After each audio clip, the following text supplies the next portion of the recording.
السلام علیکم ناظرین، میں ہوں شاہد عباسی۔ آج میں ڈار فیملی کے اس گھر میں موجود ہوں جہاں پر چند روز قبل کریک ڈاؤن ہوا تھا، اور اس ماں کے پاس موجود ہوں جن کے سر سے دوپٹہ کھینچا گیا، اور ایسی کیا وجوہات تھی وہ خود ہی بتائیں گی کہ کس طرح کریک ڈاؤن کیا گیا یہاں پہ اور کیا صورتحال تھی۔ اور میرا دوسرا سوال یہ ہے کہ عثمان ڈار صاحب جب جیل سے رہا ہو کر آئے تھے تو کیا پوزیشن تھی ان کی؟ دو چیزوں کے بارے میں آپ مجھے بتائیں۔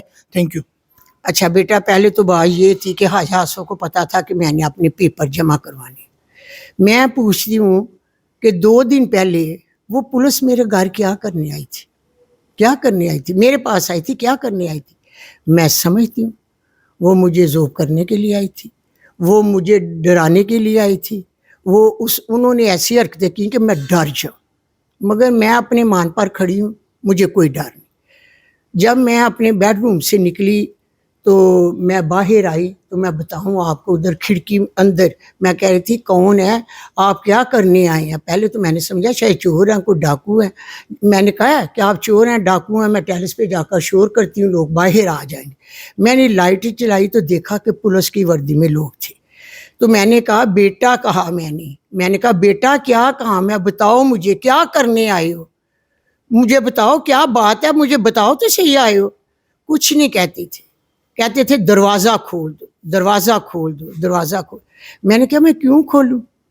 وہی ہیں آپ جنہوں نے میرے سر سے چادر تاری تھی۔ اسی طرح میں نے کہا آپ نے میرے بال کھینچے تھے، مجھے کافی کو تشدد کیا، کافی سمجھ لیں، وہی لوگ ہیں۔ تو میں بیوقوف ہوں کہ میں دروازہ کھول دوں؟ اب کیا کرنے آئے؟ نہ میں نے دروازہ کھولا، انہوں نے بیٹے دروازہ توڑنا شروع کر دیا۔ میں آپ کو دکھاتی بھی، دیکھیں، دروازہ توڑنا شروع کر دیا، ٹانگے مارے زور زور سے۔ اوپر سے نا میری بہو آ گئی، کہنے لگی دروازہ کھول دے امی، دروازہ کھول دے، کوئی بات نہیں کھول دے۔ جب میں دروازہ کھولنے لگی تھی نا تو وہ لاک جو تھا نا ٹائٹ ہو چکا تھا، ان کی ٹانگیں مارنے سے ٹائٹ ہو گیا تھا۔ تو میں نے کہا بیٹا اب دروازہ نہیں کھلتا، کیونکہ ٹائٹ ہو گیا دروازہ، تالا ٹائٹ ہے تو نہیں کھلتا۔ تو انہوں نے پھر بھی ٹانگیں مارنے شروع کی تو دروازہ ٹوٹ گیا۔ جب دروازہ ٹوٹ گیا تو میں اندر تھی، تو میری بہو تھی ادھر ساتھ کھڑی، اور بچے پہلے وہ آئیڈیو بھی چلی ہے، وہ چھوڑ دو چھوڑ دو، میرا پوترا کہہ رہا ہے، بہو بھی کہہ رہی ہے آپ کی بہنیں گھر نہیں، ماں گھر نہیں، چھوڑ دو، مگر وہ کچھ نہیں کہتے تھے، دروازہ ہی کہتے تھے کھولو۔ توڑ دیا گیا دروازہ۔ جب دروازہ توڑ دیا گیا تو جو ایک حصہ ٹوٹا، ادھر سے جب زیادہ کٹھے گزرنے لگے تو میں ادھر کھڑی تھی، ایسے مجھے پکڑ کے، تو وہ میری قمیض جو نا ادھر سے پھٹ گئی اور میری چادر ادھر چلی گئی، اسی سٹینڈ کی طرف انہوں نے مجھے پہنا، ادھر آئے ادھر آئے، چلی گئی۔ میں نے آگے سے کہا کہ بیٹا کیوں جا رہے ہو؟ مجھے ہتھ کڑی لگائے، الیکشن میں لڑ رہی ہوں، میں جانے کے لیے تیار ہوں۔ نکل گئی، کوئی جواب نہ دیا۔ میں گیٹ تک گئی، میرے گارڈ کو بھی پتہ ہے کہ مجھے لے کے ساتھ جائیں، کیوں آئے ہیں؟ چلے گئے۔ میں تو نہیں چاہتی تھی، سچ پوچھیں کوئی عورت نہیں چاہتی کہ بیٹے اس کے گرے بان کو ڈالا جائے اور دنیا دیکھے۔ میری پوتریوں نا ویڈیو بنا لی اور شیئر کر دی، اس لیے ویڈیو لیک ہو گئی۔ میں کہتی ہوں یہ ہے آزادی، یہ آزادی ہے جو میں چاہتی ہوں، وہ اگلی میری نسل نہیں چاہتی۔ میرا ایک سوال اور ہے، عثمان ڈار صاحب جب گورنمنٹ میں تھے تو اسلام آباد میری ان سے ملاقات بھی ہوئی تھی، لیکن جیل سے آنے کے بعد ان کی کیا پوزیشن تھی؟ بیٹے میں کیا بتاؤں ان کی پوزیشن کو۔ میں نے جب میں نے کافی ویڈیو بھی شیئر کی کہ میرا بیٹا ہوا ہو گیا ہے، مجھے انصاف چاہیے، کہاں ہے؟ تو میرا بیٹا جس حالت میں ہے، میں نے بتایا کہ میں ماں تھی نا، اس کی سانسیں جو لے رہا تھا، اس سے میں نے کہا تھا کہ مر کے آ جاتے تو بہتر تھا۔ میں آپ کو ایسے اس حالت میں بھی نہ دیکھتی، آپ نے کیوں مراحہ کے خلاف بیان دی؟ ماں قرآن اور ترجمہ تفسیر پڑھ کر اللہ کے حکامات پر کھڑی ہے، اور میرا ایمان کا حدیث اور سچائی کا میں درس دیتی۔ کیا کیا آپ؟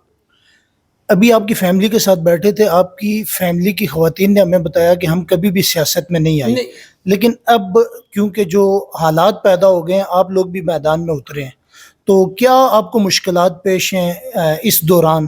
ہم آر او کے دفتر بھی گئے اور پیپر جمع کروانے میں کیا مشکلات ہیں؟ کس کس طرح کے مسائل کا شکار ہے یہ ڈار فیملی ابھی؟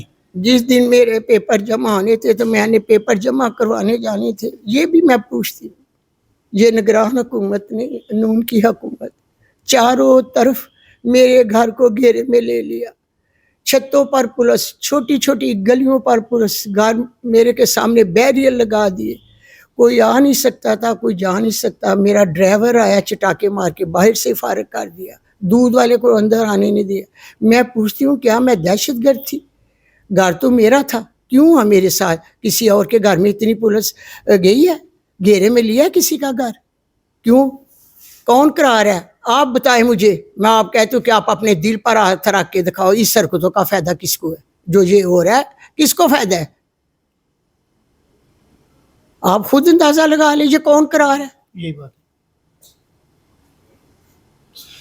کیا ڈار فیملی اتنی جو قربانی دے رہی ہے اور اس سے ملک میں کوئی بہتری آئے گی؟ کیا عوام کو کیا میسیج دیں گی کہ آپ کے گھر کے دروازے توڑ کر لوگ داخل ہوئے، بیٹا اریسٹ ہوا، باقی عوام کو کیا میسیج دیں گی؟